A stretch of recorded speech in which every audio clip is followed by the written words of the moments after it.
Hey kids, it's Jodie back here with you to do some more Sunday school lessons. We're going to be starting a new series called Bible Doodles, and I'm going to be reading stories from the Old Testament and doing time-lapse video of drawings.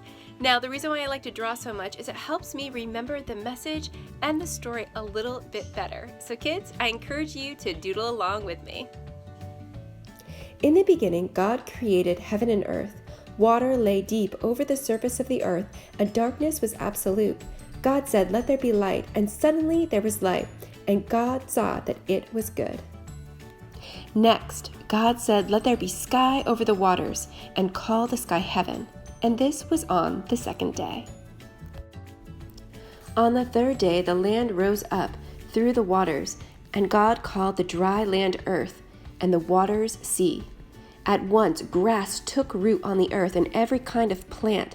Bud opened, seeds sprouted, and trees grew heavy with fruit. And God saw that it was good.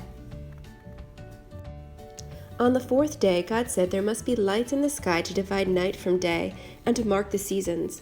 For this, God created two lights, the greater, which he called the sun, to shine over the day, and the smaller, the moon and the stars, to shine at night.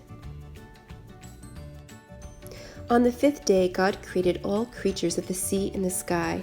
Every bird imaginable, from chickadees to eagles, soared and flew through the air, while in the watery depths, great fish from minnows to whales danced in silence of the sea. On the sixth day, God made all animals of every size to fill the land.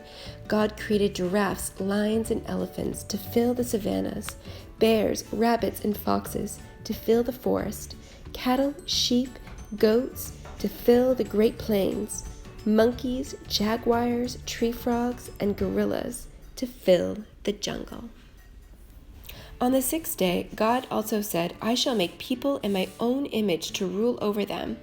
And so God created both male and female in his own likeness. Their names were Adam and Eve, and they were unclothed and unashamed because there was no sin. On the seventh day, God rested, for all the work was done.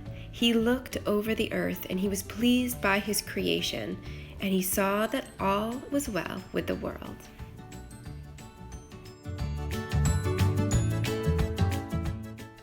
Adam and Eve were happy in the Garden of Eden. They were told that they could eat from any fruit except from the tree of knowledge of good and evil. The devil, in the form of a serpent, tempted Eve to take a bite of the fruit and told her that she would become wise if she did. She took a bite and gave one to her husband.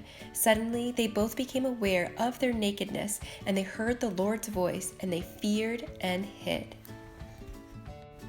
Then God cursed the serpent and banished him from the garden. He gave clothes to Adam and Eve, saying, "Now that you both know good and evil, you must leave Eden and not return." God drove them out into the world. At the east of Eden, he stationed a cherubim and placed a flaming sword to guard the entrance to the garden and to the tree of life of good and evil. Kids, I hope you enjoyed that very first Bible Doodle lesson.